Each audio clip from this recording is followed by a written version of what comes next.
Bismillahirrahmanirrahim. Assalamualaikum warahmatullahi wabarakatuh. Bismillah, alhamdulillah, wa syukurillah, wassalatu wassalamu ala rasulillah wa ala alihi wa sahbihi wa man wala wa la hawla wa la quwata illa billah. Rabbi syrah li sadri wa yassir li amri wa hlul uqdatam min lisani yafqahu qawli, amma ba'd.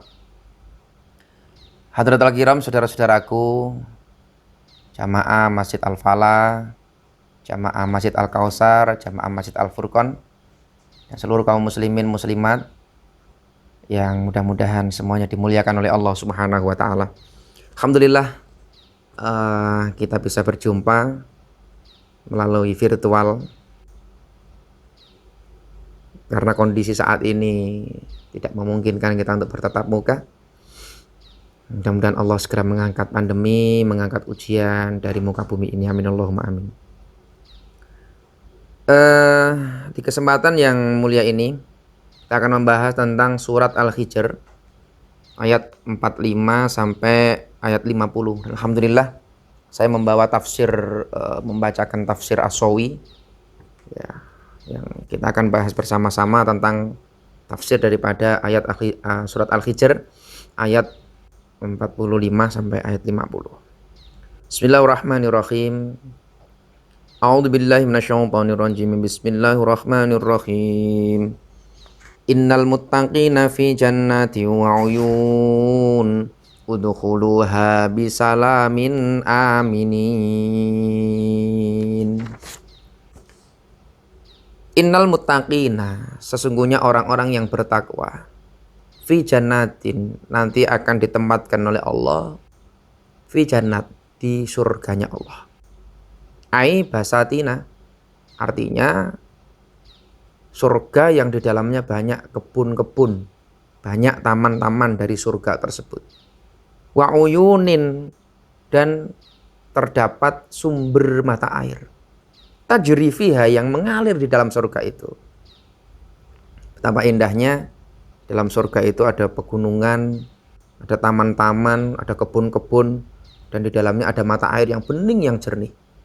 Subhanallah, kita tidak bisa membayangkan. Karena dikatakan surga itu mala ainun ra'at wala udunun sami'at wala khatara fi qalbil basar. Sesuatu yang tidak pernah dilihat oleh mata, tidak pernah didengar oleh telinga, dan tidak pernah terlintas di dalam hati. Subhanallah, luar biasa. Wong di dunia saja ketika kita misalkan piknik atau kita refreshing, pasti kita mencari tempat-tempat yang semacam itu. Di kebun, di taman, kemudian mencari tempat-tempat yang di situ ada sumber mata air yang jernih. Ini baru di dunia. Belum nanti di surganya Allah Subhanahu wa taala disiapkan taman-taman surga, disiapkan sumber mata air yang bening, yang jernih. Subhanallah. Mudah-mudahan kita semua kelak dimasukkan oleh Allah ke surganya. Amin Allahumma amin. Wa qila lahum udkhuluha bisalamin aminin. Dikatakan kepada mereka ahli surga, masuklah kalian semua wahai ahli surga bisalamin, dalam keadaan sejahtera, aminin, dan aman, dan dalam keadaan aman.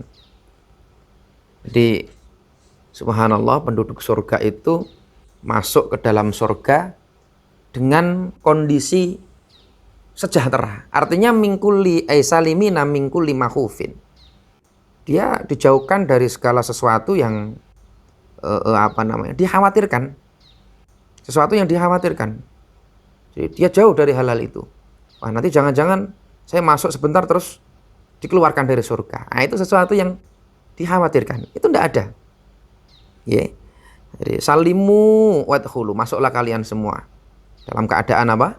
Selamat, dalam keadaan sejahtera. Aminina min kulli fazin. Enggak pernah sakit. Ya, enggak pernah terkejut, enggak pernah khawatir dan lain-lain sebagainya. Ini penduduk surga. Jadi dia selama-lamanya dia kekal di dalamnya. Nah, jadi salam niku artinya sejahtera. Makanya kalau kita berbicara kalau kita mengucapkan salam, assalamualaikum, assalamualaikum, salam sejahtera untuk kalian semua. Nah, jadi artinya begitu, Bapak Ibu yang dimuliakan Allah. Makanya kalau kita misalkan melihat undangan ada tulisannya salam sejahtera untuk kita semua, itu biasa. Jangan dianggap itu wah ini nggak Islami nih. Wah, itu artinya bahasa Indonesia. Karena saya pernah di apa namanya dicurhati gitu. Ustadz, itu masa bikin undangan kok nggak pakai assalamualaikum warahmatullahi wabarakatuh, tapi pakai apa? Salam sejahtera untuk kita semua. Ya, mudah-mudahan Allah merahmati dan Allah memberikan barokah. Nah, kayak gitu-gitu, nggak pakai assalamualaikum bahasa Arab. Kemudian saya luruskan, Bapak, bahwa assalamualaikum itu artinya salam sejahtera untuk kita semua. Jadi jangan disalahpahami kalau salam sejahtera itu bukan milik kita, itu milik kita. Cuma terjemahan. Ya, bahkan kalau kita menulis di undangan itu misalkan assalamualaikum warahmatullahi wabarakatuh. Kemudian setelah undangan dibaca kemudian dibuang itu undangannya, padahal di situ ada lafaz Allah, justru malah tidak boleh. Ya, makanya dulu kita sering mendapati ada undangan nikah itu belakangnya pasti ada tulisannya surat Ar-Rum ayat 21. Nah, sekarang enggak ada, cuma ditulis terjemahannya saja. Oh gitu. Tujuannya apa? Supaya tidak menghinakan lafaz atau lafzul jalalah. Kalimat-kalimat yang di situ ada lafaz Allahnya gitu. Jadi nggak apa-apa nulis salam sejahtera untuk kita semua kalau panjenengan yakin nanti habis ditulis terus pakai bungkus kacang misalkan undangannya atau dipakai bungkus apa. Nah, ini malah menghinakan lafaz yang mulia semacam itu. Kemudian wa naza'na ma fi sudurihim min ghillin ikhwanan ala sururim mutaqabilin. Wa naza'na ma fi sudurihim, dan kami akan menghilangkan ma fi sudurihim, apa-apa yang ada di dalam hatinya, min ghillin, dari perasaan dendam atau hasud atau iri. Ya, jadi nanti penduduk surga itu nggak ada yang iri, dengki, nggak ada. Semuanya dibersihkan hatinya oleh Allah Subhanahu wa ta'ala.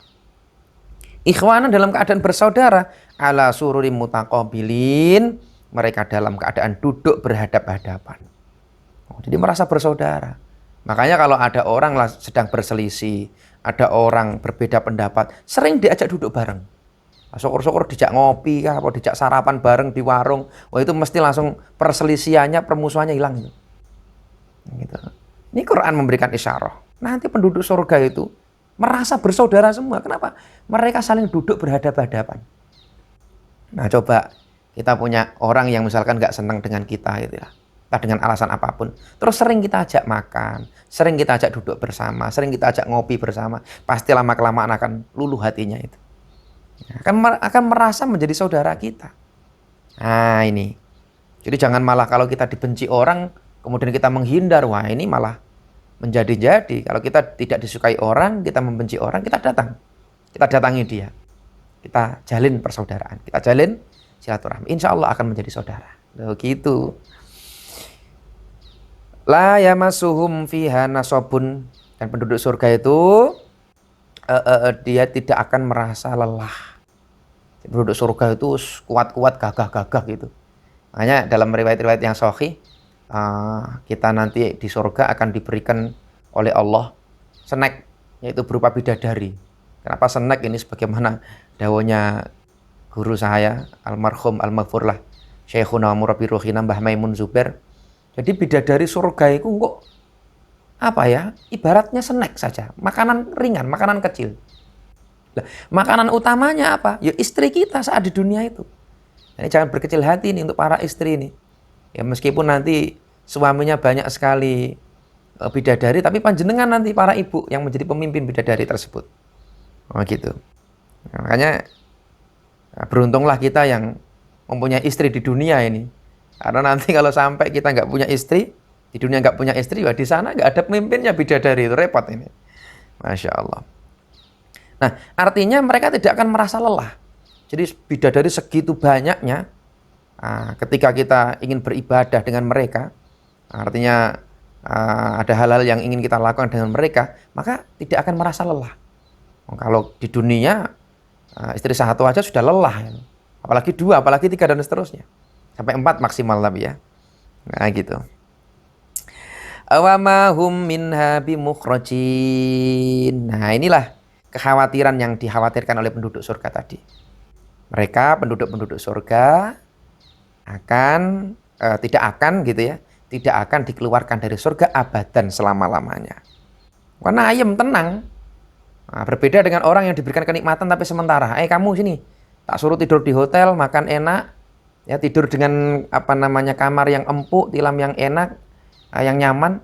Tapi besok jam 12 siang kamu harus out ya, kamu harus keluar. Nah, mikir dia, aduh kayak apa ini besok keluar. Nah, tapi kalau selama-lamanya di surga, kita akan tenang, kita akan aman.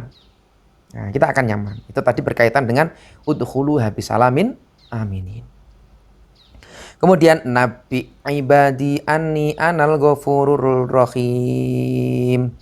Nabi ibadi anni anal ghafurur rahim. Nabi kabarkanlah wahai Muhammad. Ibadi, ya, Nabi ibadi. Kabarkanlah wahai Muhammad kepada hambaku, gitu maknanya. Anni anal ghafurur rahim. Sesungguhnya saya adalah zat yang maha mengampun, ar-rahim, zat yang maha penyayang. Wa anna adzabi huwal adzabul alim. Tapi juga ingat, di samping aku mempunyai maghfirah, mempunyai ampunan yang luar biasa, aku juga mempunyai siksa yang sangat pedih. Makanya jangan main-main. Ya, mentang-mentang Allah Maha Pengampun aja kok, maksiat-maksiat sedikit lah enggak apa-apa. Loh, maksiat sedikit nanti sedikit-sedikit jadi banyak dong. Nah, gitu ya. Jadi kita jangan terlena dengan sifat ampunannya Allah, tapi kita juga harus meyakini bahwa Allah juga mempunyai tadi itu menyiksa atau mempunyai siksaan yang sangat berat, sehingga kita harus berhati-hati itu. Wa inna adzabi huwal adzabul alim.